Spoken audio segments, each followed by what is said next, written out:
All right, welcome into the half. My name is Aaron Montgomery. This is Erich Campbell. I just shoved some food in my mouth at the totally wrong time, but I forgot to have breakfast this morning, so I just need to eat something so I don't pass out.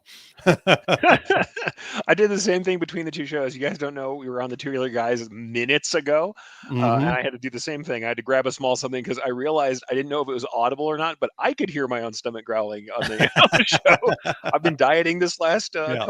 couple weeks now, and certainly I can tell that my body is saying, "Hey, remember that we eat on a schedule now that we're on a diet, buddy," and was complaining throughout the Two Regular Guys shows. I didn't want it to be audible. I thought that's mildly annoying, but hey.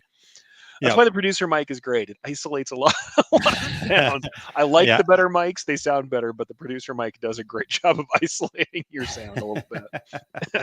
Well, I didn't hear any of that. Thanks, I went thankfully. upstairs to do the same thing, and then Yep. I got myself stuck watching volleys instead of actually eating. So Oh man, it's as bad as TikTok for you, buddy. it You is. gotta, It is. gotta watch out with volleys. Yep.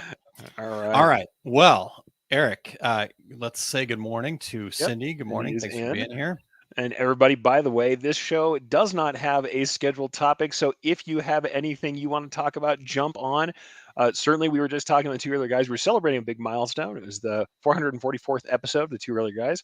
Yeah. So we can always talk about things that we talked about on that show. We can talk about decoration. You have a question about embroidery, sublimation, marketing, success, anything around the garment decoration space, the business space, let us know.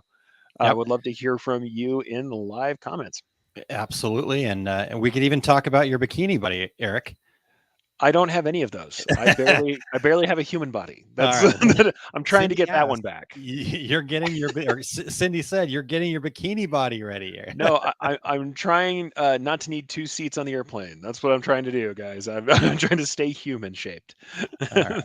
As good as I And then, can do. and then I'm going to probably not do very well with the name, and I'm going to give it my best shot here. And then Sure. Eric, you can help me. So Hamas, Hamza, Hamza. Yeah, that's better. That's Hamza. way better. Okay, I'm Probably trying to. probably still doing it wrong, but Hamza, Yeah. thank you for joining Good in. morning. Thanks for being here. Good morning. And Jeff, hello. Yep. Todd, great show today. Thank you. Thank you, Todd. And then Smoky Vision Crafts. Good afternoon, folks. Appreciate you Good tuning afternoon. in. And if you want to share your name, if you want us to call you by your first name, feel free. But share in the comments. We always say people have their business names on there, and sometimes we end up saying things to people because we know who you are. But if we don't know, please share. Yep. All right. And then Cindy is laughing. Yep. About the bikini. I don't know. I'm working on a bikini body. I like that. Self-deprecating humor is what we do. At least it's what I do. All right. Okay. Please share your best stabilizer recommendations for patches. Here's where we go to that "it depends" answer that we always end up with. Best stabilizer recommendation depends on what you're doing. I like a very thin patch sometimes if I'm sewing a patch on manually, and so I want something that I want a fairly thin, flexible patch. For that, I like to use water-soluble stabilizers and wash it entirely out with a twill patch. However, lots of my friends use no-show and melt the edges. Lots of people use vinyl. There's multiple ways to get that. There's if you look at like Madeira is one of the popular ones where they have kind of a textured, and it's not actually vinyl, but a textured plastic film that tears away. They have a thick film that's used. So it's not like the water soluble topping stuff, not super thin, but it's thicker stuff that you can sew on and then tear out. And that stuff's really great. Also heats away the edges. Other people like to use regular like 20 gauge plastic. So it's honestly what we call it is like the tablecloth plastic, the picnic table plastic that you get from a Walmart or big box store. That also works. It's a technique that works. What I would recommend, go check out, I've got a blog post that talks about a lot of this stuff on my blog. So go search Erich Campbell patches. You'll see that. And we actually also have a class. I taught a class that is now available as a recording on patches where I go into this pretty deeply. Yeah. But lots of people use different stabilizers. The other thing I'm going to say is if you're trying to get extra stiffness to your patches, you may also just want to add a layer of something like crinoline. So crinoline and recacryl is one of the ones people talk about. There are crinoline or people will say buckram, but it's often crinoline that they're using. It's actually a mesh layer you adhere to the patch as part of the patch making process that makes the patches really stiff. Yeah. Either that or you put a heat seal or a heat adhesive. These are two different things. There's a plastic seal that looks the same but doesn't have an adhesive, or there's a heat adhesive layer you may put on the back, and those actually make it stiffer by themselves. But if you really want that super stiff kind of card kind of patch that's classic for kind of souvenir patches, adding a layer of crinoline, and you'll often see it in commercial patches that have that mesh, that grid on the back, that's a layer of crinoline. Yeah. But I will go ahead and say, I know Jeff does a lot of patches over Full Embroidery Works, and he makes a great patch edge as well. He does a stitch that you might want to check out. And also we do our patch product. A lot of people do that too, merrily at Embrilliance. The no-show mesh method, no-show mesh standard stabilizer, you cut it out really closely and heat it, and it actually heats away at the edge pretty well too. So you can use that as well. But yeah, Jeff says he prefers buckram to the crinoline. Yeah, it really depends on what you're looking for. He likes the tighter weave. I kind of agree with that. But the one you're seeing fairly often, if somebody asks me what is the stuff that you've seen in commercial patches, often it's crinoline. Yeah. But yeah, I'm with Mike on this one. Sometimes the best stabilizer is the one you've got. If you're using heat knife, then you can use regular cutaway that you have and cut through the whole edge. If you're trying to do something where the edge is torn away or you're washing it away, you don't want to do that heat cutting, then that's where we get into like water solubles, heat soluble stuff like that. So there. Yeah. So Eric, what if they were asking me? What if? Yeah. No. What would you know? Because here's what you want to know. My answer to that. I'll give you my answer to that. I'll go. Whatever this guy says is my answer. You'll go, here's a link to the class that you can purchase. Go to erichcampbell.com and find the patch. Yes. Okay. So let's see here. Yeah. The most compressed patch class yet. Yes. All right. Todd says we can talk volley. It's been growing on me. So yeah, we're getting more and more people. I haven't done any yet. I haven't put any videos out. All right. Well, we're getting more and more people into the our success group, success principles discussion community. We're talking about all sorts of things from there's actually a Tuesdays with Todd channel in there now. We're talking about different things that have been talked on there, or maybe ideas. So actually, there's been a lot of talk about vinyl shrinkage and how to deal with that. In fact, I think Todd's going to do a Tuesdays with Todd next week on that deal. We've got a daily gratitude channel in there, business tips, different stuff like that. So I do have to pump that real quick, Eric, if you don't mind. We're just not a problem. Not a problem. In fact, pull up the right banner here. So there you go. Got it. You got it. osg.link/volley if you want to join in and see what they're talking about. Volley is an asynchronous video chat platform, so you leave little videos for each other. Exactly. So that's the chat. That's the talk. Yeah, that's what we're talking about there. All right, and then Smoky Vision Crafts is Edward Henry. I thanks, Edward. Knew that, and I forgot to say that at the time. See, I didn't remember. I apologize. Yeah. No, and then when he said it, I'm like, I knew that was Edward. What am I doing? Thank you much. All right. And then Todd says we could also talk potential scam orders too. Todd actually had a morning mindset video over at liveosg.com where they talked about a potential scam order that ended up being a real order. Todd actually ends up with a stack of cash, $3,000 worth of cash. And, that is something that doesn't always happen. I mean, most of the time you can sniff out the scams, but that's well, it had all the hallmarks of a bad scam too, and but ended up meeting the person in person, got real cash, and wow. So I've had it happen rarely. I've had somebody skin off a bank before like that, but that's it's not frequent. yeah, and it wasn't like phony counterfeit hundreds either. So right. All right. Yes, Christina, feels like we just saw you. So appreciate you tuning in over here as well. Yep. Just like me, Eric, Jeff is also working on his bikini body. So see, I was trying not to make the joke. I'm like, oh yeah, me too. In my garage, I'm building one. Yeah. Working on a different body. And hey, hi, hello from Mike. Hey, Thanks Mike. for being here. And that helps greatly about the patch information. Awesome. Edward shares, I have volley, but tried 5 times to make an introduction and mess something up each time. So here's the deal, Edward. This is the whole point of volley, that you've got to have to get, like if you watch any of the volleys that I've put, most of them, I make some mistake or like say something stupid or whatever. I mean, half the time I'm rolling out of bed, I look like hell. And that's the volley is so laid back. like the guys who started it will tell you this, that's their whole goal. You don't need to have an introduction or closing or anything like that. Just get in, share, talk about something, introduce yourself, whatever, real quick, real easy. So next time you do it, Edward, just finish it. Don't hit cancel. Just finish it and put it in there. You can do it. All right. And by the way, this is a lesson that we were talking about doing our podcast earlier. We were talking about Two Other Guys podcast, and this is a lesson that I'm not good at listening to, but I'm going to teach you the thing that I should be listening to myself.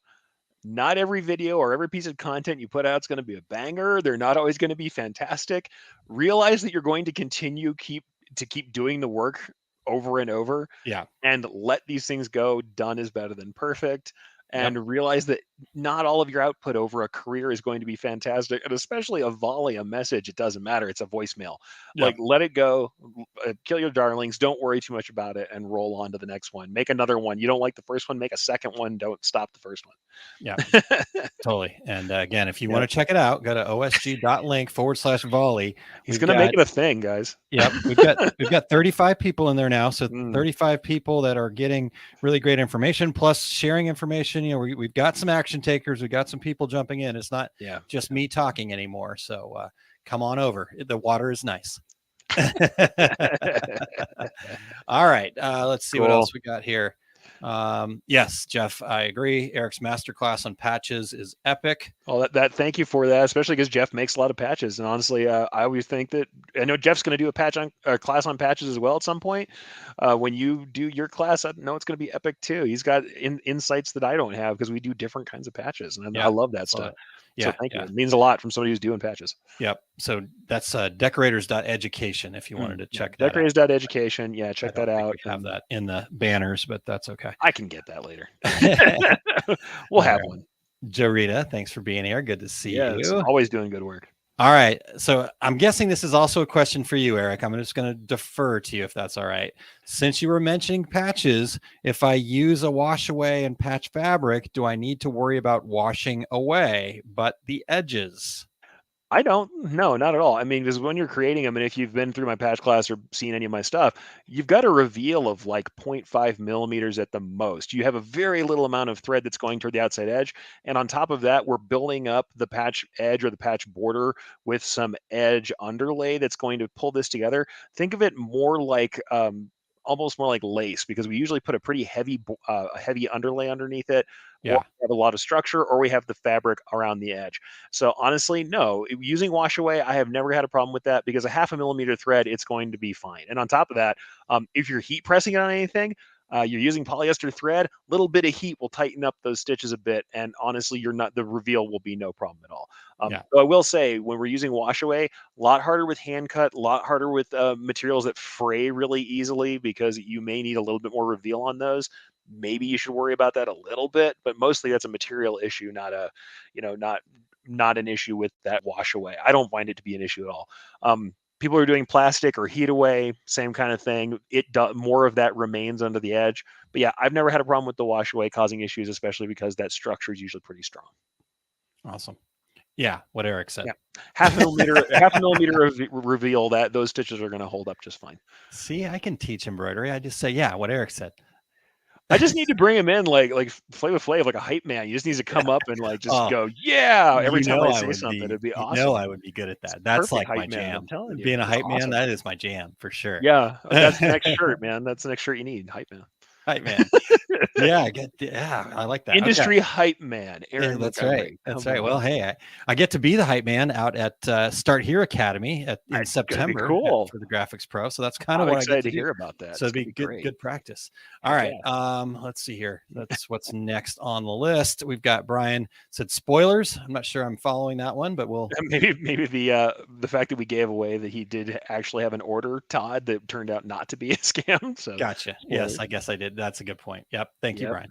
Because I think Brian was there in that video this morning too. So yes, spoiler alert. I guess I should have said that. Hey, you still have to hear the whole show. You have to jump in. And then Edward, he has Smoky Vision Crafts officially registered as his fictitious name. So I know that was a big step for him. Good job, Edward. Nice. Very good. Very good. Round of applause for that. And Tom, hello. Yeah, Buzzards Bay doing awesome work. Yep. Always. This is really cool. Jeff is teaching at Applique Yes. Getaway this year, and I'm so excited about that. So yeah, Christine, put a link in there. I don't know where you guys are at with Yeah, well, that, but just AppliqueGetaway.com. yep, Yeah. appliquegetaway.com. But got Jeff teaching there, and I loved my time teaching there at Applique Getaway. It was so cool. I got to meet people like Cindy and Sheila Mhm. Ryan and Jorita and just a multitude of amazing people. So yeah, I just couldn't make it happen this year. It's as a small business owner, we know how budgeting Yep. goes, right? Gotta So make those calls. But yeah, I'm excited for Jeff to get that too. I mean, honestly, people need to hear more of his work. So yeah, there you awesome go. to hear He's Jeff's excited to excited be to there go. too. You're And gonna do Cindy great, says, man. okay, perfect. I will be putting the heat seal on back. So there you I go. think you'll be fine. Like I said, if you don't have a huge reveal, you're using cut fabric that you're running the edge of the patch on, you're putting heat seal on the back, you've got plenty of support. Yep. I think you're gonna be fine. Yep. All right, Jeremy, great question. Is that for home applique or shops offering applique? Applique Getaway, I think it's fair to say it has more of a small shop, home shop Yeah. feel to it. I Yep. know because Jeremy, an awesome creative guy who does massive applique, and knows a great deal of applique and the application and the way that styles go together. I think for you, you're probably going to see it more of a home applique get up. Yeah. Certainly, I'm going to say Applique Getaway has a lot to say to businesses and small businesses, but I'm going to say like the kind of production you're talking about, Jeremy, probably it's more home than what you're thinking of for the kind of commercial fashion scene. Yep. But still, really good information there anyway. But yeah, Yeah. Applique Getaway is still really cool. Yeah, for sure. And then Mike says, Flava Flav, try not to remind me how old I am. Yeah. Same, Flava same. Flav. Yeah, See, I'm that's how trying old I trying not am. to feel it, but yeah. Yeah, as somebody in that lost kind of early millennial, exennial group, yeah, I don't want to talk about it. Feeling old Uh, lately. all right. So, yeah, Christine shares Sheila Ryan, Yes. Nikki Ademkowitz, and many Nice. others are also teaching. It's going to be a great slate of education. Oh, totally. Christine says applique getaway is for everyone. We have Totally exhibitors and agree. attendees from commercial side and from the home industry side. It's Yep. evolving all the time. Yeah. Um, and then Cindy shares, I will say from my experience last year, more home style and commercial, totally enjoyed meeting everyone. I So think it's still valuable for sure. It just depends on what yeah. you're going for. Like all shows, go check it out, see who's teaching, see what they're doing, and jump in and get on it. I mean, honestly, I think there's a lot to be said for Applique Gateway, and I'm going to say this as somebody who's been championing both the prosumer and the home embroidery side as being a valid part of our community since Mm-hmm. before it was cool to do so. I think we get inspiration from everywhere, and I'm not saying by no means am I saying count it out because it's not whatever. I'm not saying that at all. It's more like if you guys know Jeremy Picker, he's on the high end of people who know what applique is, and so I'm Yeah. telling him, Jeremy, you might not have to take all the classes. You probably could go and teach something. Yeah. But at the same time, I'm saying a good show to go, and I'm gonna agree. Yeah. Yeah, with Cindy King, she's planning to go again next year. Awesome people teaching, lots of great classes, and always built from the idea of having that business aspect as part of it. So certainly something to go check out. Go check out the slate of people who are going to be there, and if you're close, no reason not to go. Love to, like I said, love to be able to go sometime myself. Haven't been able to make it happen, but I know the people who are running it, and I know the people who are teaching it. It's awesome stuff. Yep. Awesome slate. Yep. All right. What other questions do we have out there? What can we share? Oh, Christine says, I'd love to have Jeremy come and teach at AG and beers and ideas. I like it. Yeah, man. Okay, fact, I would like to have Jeremy teach anywhere. that's I right. have, and I'm like I said, I know I'm not just buttering your bread, Jeremy, but like seriously, I just listened to Equipment Zone had their kind of a Yep. 2022 style and trends webinar, Webinar. and I'm going to talk about it on my show today because it was so good. So Yeah. I'm going to say like every time I talk with Jeremy, whenever we've actually done some stuff together too, some lives. Jeremy is an inspiration every time. Yep. So if you haven't checked out stuff from Jeremy, go follow him, Jeremy Picker. Everything he does on social is worth checking it out. Yeah. Like for sure. Yep. And then Lindsay says, thanks, Eric. There you go. You do a great job. Yep. I agree. Okay. Any tips for attaching patches to straw hats? All my shops can't do it. I'm going to be honest with you and say, despite the fact that everybody wants doing it on multi-head embroidery machines to be a thing, best way ever is for attaching patches to any hat is going to be using a post bed machine and doing it by hand. Like, just 100%, that's the way to do it if you ask me. Now, I don't know if you're having some other specific issue with sewing on straw hats, and I'm going to say this: speaking of the people who discuss like, hey, home versus commercial, I'm watching home embroiderers on little single needle machines stitch through the gnarliest looking straw hats and put full embroidery designs on them. I know the machine will sew through straw. I Yeah. know people will say, "Oh, I don't know if I should do that." Absolutely, the machine will sew through a straw hat just fine. You may have to do some cleanup, but yeah, absolutely. The gold standard is still hand guided machines. I'm not sure if, and I'll be honest, I don't have experience using a hand guided machine on a straw hat, so I don't know if a particular kind of foot is going to be better for that. If someone else has done it more than me, please jump in. But I think finding someone who's willing to do manual attachment and building that into your pricing scheme is well worth it. I know, like Eric from Northwest, his shop does manual attachment. There's a lot that do, but he's shown some videos of people doing the hand guided post bed attachments as well. So there's lots of that stuff going on. Nice. Great share, Yep. Eric. Christine shares, I also want Eric to come to AG one year. We haven't been able to make that work yet, but I live in hope. So there you go. We'll see. I'll have to see if people really want me there or not. If you want that, my fast talking, incredibly technical style, it may not be the right fit for everybody, but here's hoping. Yeah. And Joe Rita shared that she loved my class last year at Mm, Applique Getaway, and I loved having Joe Rita there. It was really special, yeah, man. and getting to get to know her a little bit better was really special for me, for sure. So, Oh yeah. yep. Josta checking in from Sweden, Thanks and for being in. appreciate you being here. And then this is for you, Eric. Jeremy Yeah. says, "Thank you. Birds of a feather flock together, my friend." Hey, you belong in our communities, and I'm glad to have you in the tribe. Yep, that's right. That's right. Justin, nothing like coming into a 30-minute show, 20 minutes in, and then Hashtag replay squad. yep, exactly.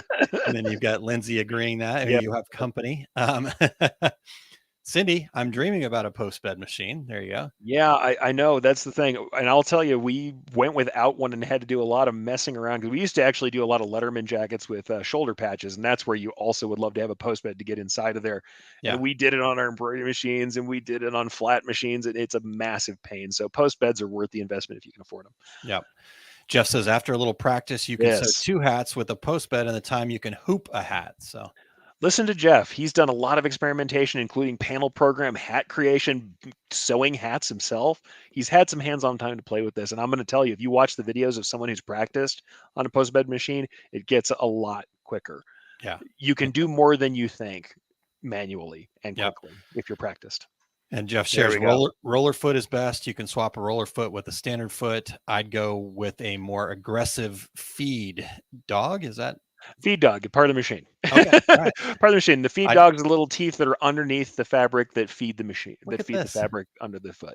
So yeah, those You are the guys feed can even dogs. teach me. This is incredible. And then Sheila shares applique getaway. Would Thank you. love having Eric. Yeah, that would be cool. Yeah, and I got to bring up Braden's comment because Yeah, Braden, also another person who knows, has been pimping a lot of cool stuff with leather, the lasered leather patches as well on hats. Our post bed has been a game changer. Definitely not easy to figure out. We finally found somebody who could run it. This is always the problem with sewing, and I'm gonna say this: my mother worked as there. Depending on the word you want to use, sewist is what the current term is. My mom always said seamstress. Truthfully, she worked as a seamstress in her youth, and watching someone who's really good at it, it is frightening the speeds that they can achieve. yeah, But you have to have somebody who's good. And I will say one of the best things we ever did in some of the shops that I was in was that we had people who were sewists who were experienced, and we had industrial machines yeah, for doing small things like opening up panels so you can stitch inside of the lining, for doing small repairs on things when you didn't have time to get a replacement, small repairs on seams. It's super valuable if you can get somebody who sews in your shop. If you're an embroidery shop, having someone who sews is a really valuable quality that you may not think to look at in an operator. yeah, yeah. Actually, not too terribly long ago, I was involved with Yeah, some folks that had sewing facilities, yeah, but cutting some when out. they were first starting, it was they were kind of, and they had the machines, they had industrial machines, but they were all set to run pretty slow. And they Yeah, finally got somebody in there that knew what they were doing, and they were like, "Oh my god, I can't run it this slow. It doesn't gotta work crank it the up. same way, right?" And Yeah. so it was really cool to watch somebody that knew how to do it. So, Oh, um, and the other thing I'm going to tell you too, every time somebody tells me like, who would you want to hire for an operator? I love home sewists who have a little bit of experience in embroidery, so I can teach them all the commercial stuff they need to know, but they already know thread and needles, and if I absolutely have to have them do it, they can put together a seam when I need them. It's super impressive. Yeah. All right. I do Letterman's jackets all the time. Regular home machine. You have to hold your tongue just right. No fun. Like that. Yeah, no fun. You just seriously, Hold biting your your tongue. You're not bottom lip and cursing, hoping for the best. No, just it's just you're trying with every fiber of your being to guide that thing. You're trying to reach out with your spirit and guide the thing correctly, because it's such a pain on a flatbed machine. All right. Well, Todd, we'll come back to your question in 1 second here. When I was with Ensign and Mart, I used to be terrified of the speed at which the Marrow machines run. I would have stitched my fingers together. Experienced operators ran them at a really high speed. Yeah, it looks like the videos are sped up. They are not. If you're watching a professional sew, it is frightening like that. I'm not that good. I'm gonna tell you that. Yeah. I don't do construction sewing. Yeah. Braden said we wanted to purchase a Marrow machine, but I've heard it's a definite skill set to learn. Yeah, if you know why Jeff and his Fuller border, or us with our Marrow border we use it in Brilliance, are so popular, it's because marrowing is tough and has certainly some skill. You have to learn to do it right. Yeah. Jeff shares auto thread cut is definitely worth the money on a post bed. I wish I had it.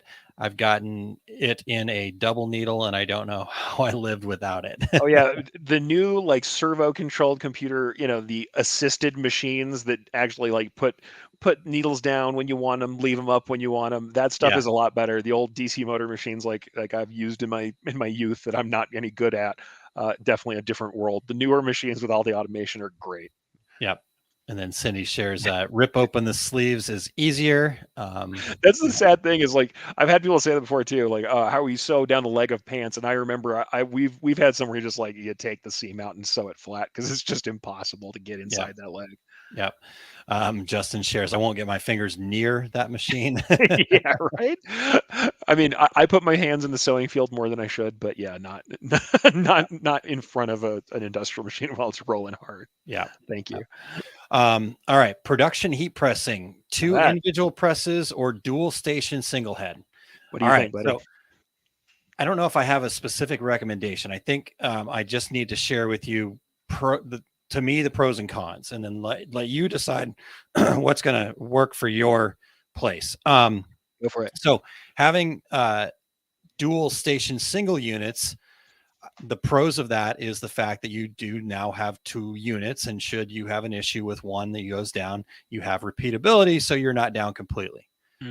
But by having that production individual press where it's shuttling from one to the next, it's a little bit more seamless.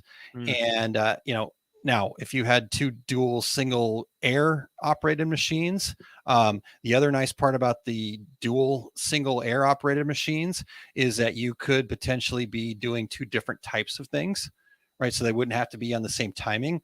When you're on that single unit, you basically have to be doing all the same thing at once. Now, when you're doing that kind of production, you probably are, but let's say you've got to throw in something that has a little bit lesser time or longer time or whatever, then that might be a problem. So I think ultimately at the end of the day, for me, I would probably go with dual station single units because of those opportunities, like I said, to do things at different time intervals that are a little bit easier to kind of manage that way, plus some repeatability should your press go down. Because with that single, you just have one heating element that goes back and forth, and then 2 separate platens. And again, that can be a little bit more efficient, a little easier to operate. But, I think on the other side of it, the things that weigh in on having 2 single units, those become a little bit more of a pro to me on my side. So that's my thought, Eric. So you were talking about running 2 individual machines instead of that single head with 2 positions because of that. And I would have to agree with you. And it's also why I tell people not to toss their single head machines when they move to multi-head, because the versatility of a fleet of small singles cannot be beat. I mean, yes, there's some cost involved. Yes, there's loading up different settings, but yeah, same kind of thing. And honestly, I've done both too. We had a shuttling unit and single units for heat press, and the shuttling unit, great. But just like you said, I think there's something to be said for versatility. Yep, for sure. Cindy says, Jeff, I've been looking at Sewing Machines Plus. They had several. Let's talk about that. Jeremy had an issue arrive yesterday with my shop attaching a patch with the post bed. So Eric, I'll let you work with Jeremy on that. Maybe you can reach out to him over there on LinkedIn since he's tuning in from LinkedIn. And then one question to end here, Eric. Oh man, who is the worst speaker teacher at trade shows? Who should we stay away from? I mean, you never want to say it, but there's always someone who's the worst.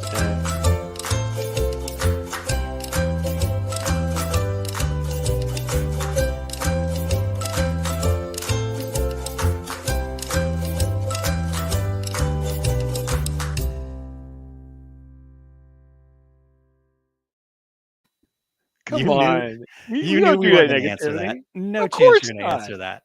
I'll tell you in person. Slipping. Yeah, I'm just kidding. You have to show up to the bar afterwards for that. Yeah. And honestly, we are in such a cool industry. I'm not sure I can pick somebody out like that, but we'll see. All right. Have a great one, everybody. Talk to you guys next week.